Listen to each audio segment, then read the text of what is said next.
Today, I'm going to show you how to choose ski gear for beginners. My goal is to save you money and the time. When we went to ski shop, there are so many different ski. What kind of ski you should choose and what's the price? This is what my son bought, a whole set ski. You would think a ski maybe lasts quite a few years, like 4 years. If this were $400 each year, you would have 100. But when you buy ski, be aware it's only ski. A new ski doesn't usually come with a binding. This binding will be between 150 to 250. You have to add the price of a ski plus binding, and especially when this is a brand new binding, they have to drill holes and mount on this. It's more expensive for labor. So adjustment and binding will be $32. And then it's the boot. When you buy new, on the back, you see it's not much wear compared to the older boots. The boots, it's more than $300. So that's if you buy new. There are alternative options. For example, this we bought. It's a previous rental. They sell used. It's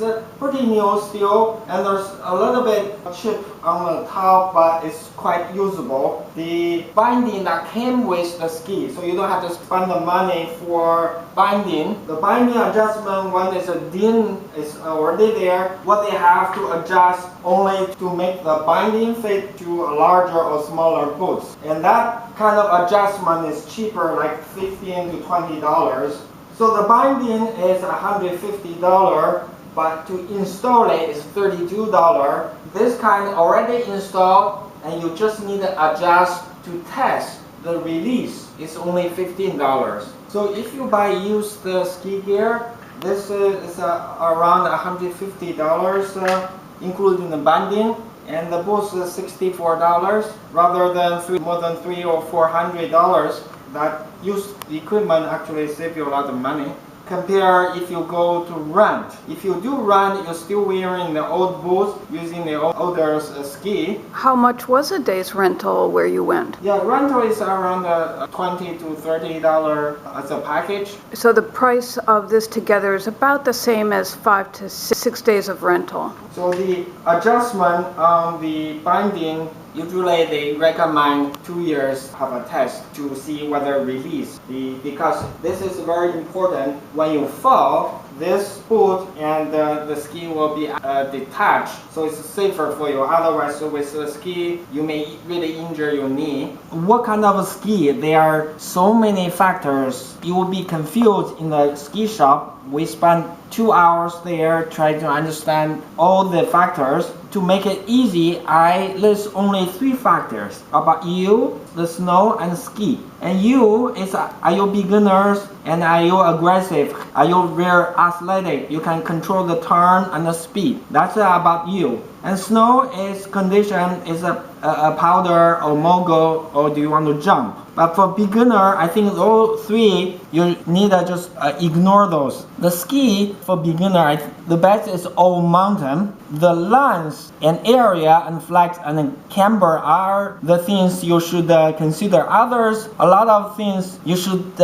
ignore at this point. Let me demonstrate the length and flex and camber. Tip, width, and the tail. There are 3 points. You try to measure the tip. If it's to your nose, that's a very, very beginner. Usually the general beginner, you want to keep the ski for a while, is your eyebrow. So make sure the length is about your eyebrow for a beginner. For a more advanced, you should move a little bit higher on the forehead. So that's the length. The area is how wide this is. If you have a powder, you want to flow above the snow, you still have a wider, but you are beginner, you want to get one ski, you want all mountain, all general purpose. The flex is how flexible either on this length or twist. For beginner, it's a little bit soft, it's better because your speed is not as fast. You want to be able to control your turn. But if you really go down the hill very high speed, the soft actually will shake. You feel vibration. So that's something you need to keep in mind. What you are. Are you able to control the speed or you really enjoy the speed? The camper is, if you see the gap in between the a ski, when people press, has a weight on it, see the gap disappear. That's the way you make sure the ski actually have a very good contact with snow. And the other kind is rocker, the opposite bending. For beginner, you want a camper. Then come to the boot. First of all, stiffness. For beginner, you don't want really stiff. The stiffness is when you are sitting on the front, is this leaning forward. For advanced skier, they have very stiff boots, so the stiffness. And second is it's a size. For beginner, when you go to ski shop, they measure your foot and they tell you the size. Usually that's a little bit too small for you. You need to maybe just try different boot and make it a little bit larger. For advanced skier, they have a little bit smaller size because when they stand here and the toe will touch the front, but if you lean forward, your toe actually retract a little bit. And also just want to mention, when you store this for the summer, you should buckle this so it will keep a good shape. Let's talk about hose. Hose usually range from the simple one, like $20 to like $100. Those are thinner, but for beginner, really doesn't matter.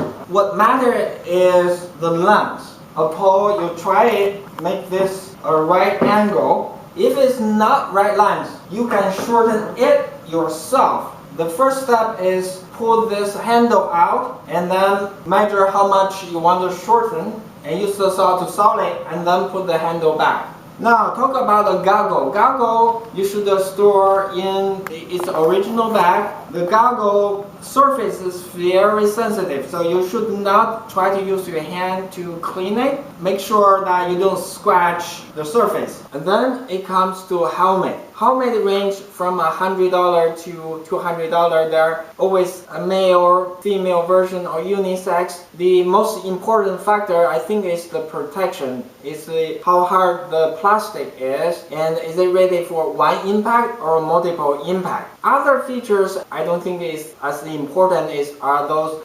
ventilation adjustable. Do you hide the headset? Most likely you current design you would see adjustable size. You also should try the helmet with your goggle and make sure they fit. Is not too much gap between your goggle and the helmet. Remember, for beginners, don't spend too much money buying expensive gear. You should focus just improving your skills. Better to look cool on the slope than showing off your expensive gear. One strategy for you is try some rental now in the ski season. Wait until March or April when the ski equipment is at a very steep discount. You can buy for the next year. Enjoy your skiing.